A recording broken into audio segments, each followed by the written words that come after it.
Bonjour cher élève, aujourd'hui je veux simplement te montrer comment aller faire les exercices interactifs dans ta zone CEC. Tout d'abord, tu vas sur Internet et tu tapes mazonecec.com dans la barre de recherche. Tu pourras te connecter à ton compte comme je t'ai montré comment faire dans la première capsule. Tu peux trouver cette capsule-là dans le Google Classroom de notre classe. Et tu tapes sur Connecter. La première étape, avant que tu aies faire des exercices interactifs, ce sera de t'ajouter à ton groupe. C'est très important parce que sinon, je ne verrai pas que tu as fait les exercices interactifs. Donc, je répète, la première étape, tu dois aller dans le menu, taper dans Gestion des groupes. Une fois que tu es ici, tu vas taper sur Rejoindre un groupe. La clé qu'on te demande ici pour t'ajouter au groupe, tu peux la trouver sur le Google Classroom de notre classe. Pour l'année scolaire 2021-2022, les clés du groupe 15, 16 et 17 sont les suivantes. Tu mets donc la clé qui est associée à ton groupe. Et voilà, tu fais maintenant partie du groupe sur ta zone CEC. Ça, c'est très important que tu le fasses en premier parce que si tu ne fais pas ça, je ne pourrais pas voir que tu as fait tes exercices interactifs et donc je ne pourrais pas te donner tes points. Donc, comme tu es ajouté à un groupe, maintenant tu peux aller faire les exercices interactifs. Tu peux retourner dans le menu à ta bibliothèque. À la bibliothèque, tu vas vouloir aller sur Exercices interactifs. Ici, tu vas voir qu'il y a ton groupe qui s'affiche. Tu vas sélectionner l'univers qu'on est en train d'étudier. Et tu vois ici, pour le chapitre 6, on a les différentes activités interactives qui sont là. On en a pour chacun des chapitres. On va prendre le premier exercice interactif en exemple. Alors pour le commencer, tu appuies ici. Donc les exercices interactifs, ça ressemble à ça. Ça va être souvent des icônes à aller déplacer pour les mettre aux endroits appropriés, ou sinon des menus déroulants, des fois les questions à répondre avec le clavier. Dans tous les cas, comme tu vois ici, tu as 99 essais pour le faire, donc pratiquement autant que tu veux. Et voilà, donc je te montre un peu comment ça fonctionne. Par exemple, ici, on suffirait d'identifier les forces qui sont en jeu dans cette situation-ci et identifier le type de contrainte. Voilà, tu auras le premier. Maintenant, c'est important que tu ne fasses pas continuer, mais bien corriger. Parce que si tu fais continuer, je te montre qu'est-ce qui se passe. On passe simplement à la question 2 et le système n'aura pas enregistré nos réponses. Donc, il ne nous aura pas corrigé. Et même plus que ça, nos réponses sont même plus là. Donc, il faut vraiment peser sur le piton corriger. C'est important, sinon, ben, tu n'as pas de note. C'est comme si tu ne l'aurais pas fait. Alors, corriger, on a la bonne réponse. Super. Donc, on pourrait le faire comme ça, puis avoir les bonnes réponses toujours.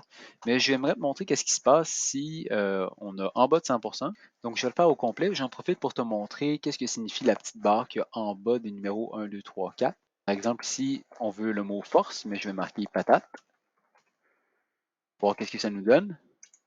Oh, mauvaise réponse. Donc, on peut réessayer. Il suffit de taper sur réessayer. On essaie avec force. Et on corrige. Et voilà, c'est la bonne réponse. On poursuit avec le 3. Donc ici, on nous demande d'identifier le symbole qui représente une force. Tiens, on va y aller avec ce symbole-ci, qui serait un guidage mixte. Fait qu'on corrige. Oh, on n'a pas la bonne réponse, bien sûr. Je dois absolument peser sur réessayer pour réessayer. Je ne peux pas simplement changer tout de suite. Je dois vraiment taper sur réessayer. Ensuite, allons-y avec celle-là, qui est un symbole de translation, qui est un mouvement et non une force. On corrige. Je ne l'ai encore pas. Bon, je reclique sur réessayer et je sélectionne le symbole de la force. Voilà, corrige, j'ai la bonne réponse. Tu peux probablement déjà conclure que les nombres ici qu'il y a sur la ligne en bas correspondent au nombre de tentatives que tu as faites pour réussir ton numéro. Donc, je vais terminer l'exercice interactif en manquant la dernière réponse. Pour les dernières questions, tu vois, j'ai manqué la 13, la 15 et la 16. On voit avec le point rouge ici que je ne l'ai pas eu et je n'ai même pas réessayé. Donc, si je tape sur Continuer ici, on va me demander si je veux revenir à la table de matière. Je tape sur OK. Tu vas pouvoir voir ici qu'on a répondu à toutes les questions pour l'activité interactive 6.1, les forces. Donc, on a 16 questions sur 16 de répondues, mais on a eu seulement 81%. Comme les exercices interactifs auront un poids sur le bulletin et toi, tu voudrais avoir plus que 81%, ben, tu peux. Il suffira de recliquer sur l'activité interactive 6.1 pour le réessayer. C'est le même exercice interactif. Donc, je vais répondre correctement aux questions ici. Tu vois qu'en 2 tentatives, on l'a eu. Pour la 15, même chose, 2 tentatives, on l'a eu. Et finalement, la 16. Et voilà, 100%.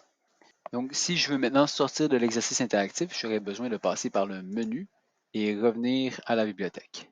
Retaper sur exercice interactif. Et on voit ici que sous le chapitre 6, 6.1 les forces, on est rendu à 100%. Donc tu pourrais continuer d'aller faire les exercices interactifs si tu veux te pratiquer, mais une fois que tu as eu 100%, Tu ne pourras pas avoir une meilleure note, mais tu ne pourras pas non plus avoir une moins bonne note. Je te donne un exemple. Ici, si j'essaie de manquer cette question-là, tu vois ici, j'ai un petit X qui apparaît. J'ai un essai de plus qui apparaît ici, en 4, mais j'ai encore 100%. Je vais le refaire encore une fois. Mauvaise réponse encore une fois. Un essai de plus qui s'est passé là.